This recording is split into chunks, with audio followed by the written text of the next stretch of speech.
Alléluia. Pardonnez-moi. Ce n'est pas Nicodème, pardonnez-moi. C'est Zachée. Alléluia. Zachée a dit, je partagerai mes biens en 3 parties. Une pour ceux dont j'avais maltraité. Et la seconde pour ceux-là qui n'ont rien. Alléluia. Et c'est ça que Jésus a entendu. Un péché comme ça, qui maltraitait les gens. Un péché comme ça, qui ne donnait pas les gens à être libres. C'est lui-même qui a pris décision et il a dit, je vais faire ci, je vais faire ça.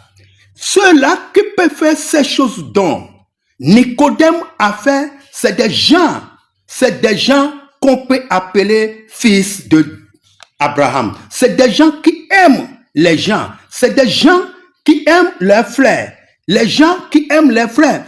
Qui nous dit par Hébreux 12, 14, aimez-vous les uns les autres et pratiquez la justice. Donc, si quelqu'un n'arrive pas à présenter ces 2 choses, ne pourra pas hériter le royaume de Dieu. Et ceux-là qui peuvent hériter le royaume de Dieu, c'est des gens qui font leur vie comme des fils d'Abraham.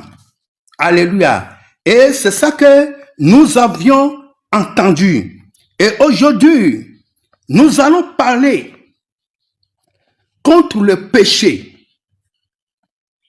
Lorsque le péché est entré dans la vie de quelqu'un, où, quel endroit, quel lieu ce péché entraîne cette personne. Et nous allons voir 2 choses. 2 choses que nous avons vues aujourd'hui. Si tu n'as pas ces choses, tu dois arriver à entrer dans le péché. Nécessairement arriver à entrer dans le péché. Ces 2 choses, c'est la lumière. Nous allons parler par rapport à la lumière et l'obscurité. Jésus dit, je suis la lumière du monde. Nul ne vient au Père par moi. Si quelqu'un vient à moi, il ne perdra la lumière, l'obscurité. Et si nous parlons de l'obscurité et la lumière, ces 2 choses travaillent dans la vie de l'homme. L'homme particulièrement a ces 2 choses. Nous avons l'obscurité et la lumière. Quand nous prenons d'abord l'obscurité, ici naturellement, nous avons les ampoules, nous avons les électricités, la lampe torche, etc. qui éclairent ou qui nous aident à préparer, ou qui nous aident à éclairer la nuit.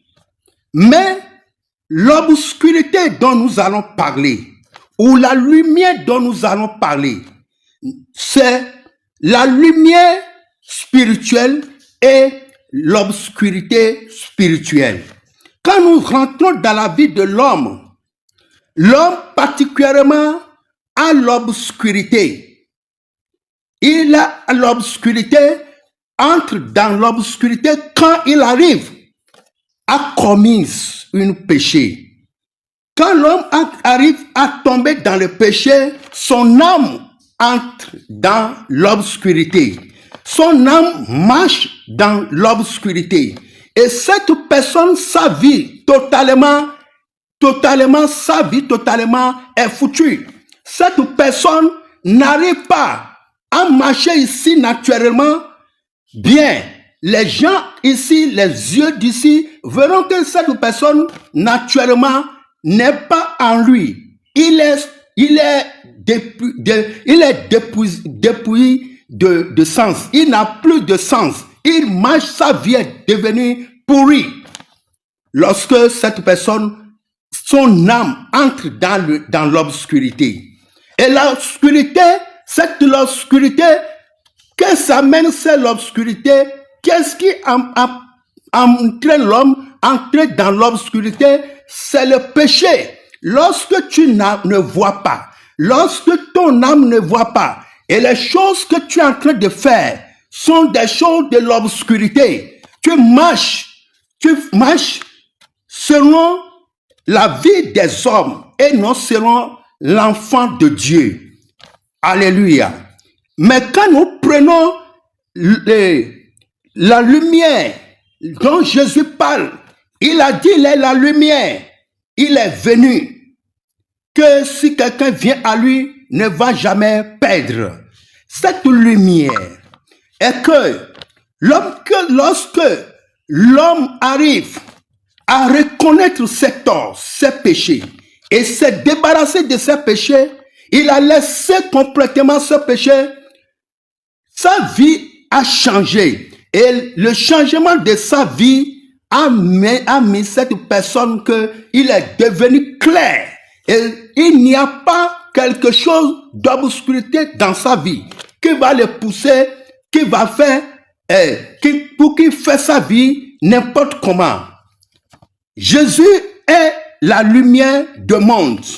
Et il a dit, dans Matthieu 28, dans Matthieu 11, 28, venez à moi, vous tous qui êtes fatigués et chargés, et moi, je vous déchargerai. Si Jésus-Christ, il est arrivé dans ce monde, il nous appelle à venir, il est la lumière. Si tu viens à Jésus, il y a des règles à suivre. Il y a des règles que tu dois suivre pour être un enfant correctement. Si tu n'arrives pas à pratiquer ces règles, tu vas mettre ton âme dans l'obscurité. Et lorsque tu as ignoré les préceptes de Dieu, Jésus, et tu as commencé par faire marcher comme les gens de ce monde, mon frère, tu vas tomber dans l'obscurité. Et quand ton âme entre dans l'obscurité, tu as perdu ta vue et les gens, ta vie complètement est dépourvue et les gens vont commencer par voir que tu es échoué. Alléluia.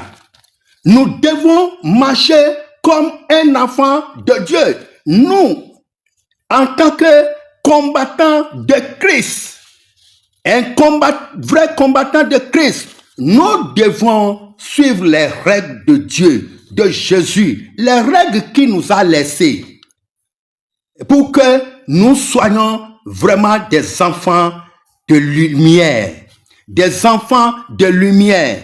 Nous, les enfants de Dieu, nous les combattants de Christ, si nous voulons être un vrai enfant de Christ, nous les hommes, nous les chrétiens, nous avons de l'ordre. Nous avons des lois à suivre. Nous sommes comme des bœufs que l'on apporte dans la bouche, dans les bouches pour aller manger. Et parfois, ces bœufs traversent les champs d'autrui. Et ces champs, il y avait des semences. Nous savons qu'on met quelque chose sur la bouche de ces bœufs afin qu'ils n'arrivent pas à commencer par manger n'importe quoi quand ils entrent dans les champs des gens. On met quelque chose dans leur bouche et c'est ça qui garde leur bouche à ne pas manger de n'importe comment. C'est ça, les lois de l'Éternel, les préceptes, les 10 commandements sont des choses comme ça que nous avons, nous chrétiens, nous avons sur notre bouche. Et nous ne pouvons pas faire notre vie comme font les gens de ce monde en train de faire. Nous devons bien suivre nos marches. Comment nous marchons? Comment nous avons peur à Dieu? Il faut avoir peur à l'Éternel ton Dieu. Il faut avoir la paix dans ton cœur à Dieu que tu serves. Alors comment? Alors, si tu avoir peur à l'Éternel, tu ne peux pas sortir faire de n'importe quoi. Marche comme les enfants de ce monde. Nous avons des lois à suivre. Et c'est pourquoi, si nous n'arrivons pas à suivre ces lois, et nous marchons comme les enfants de ce monde, nous allons tomber, nos âmes vont tomber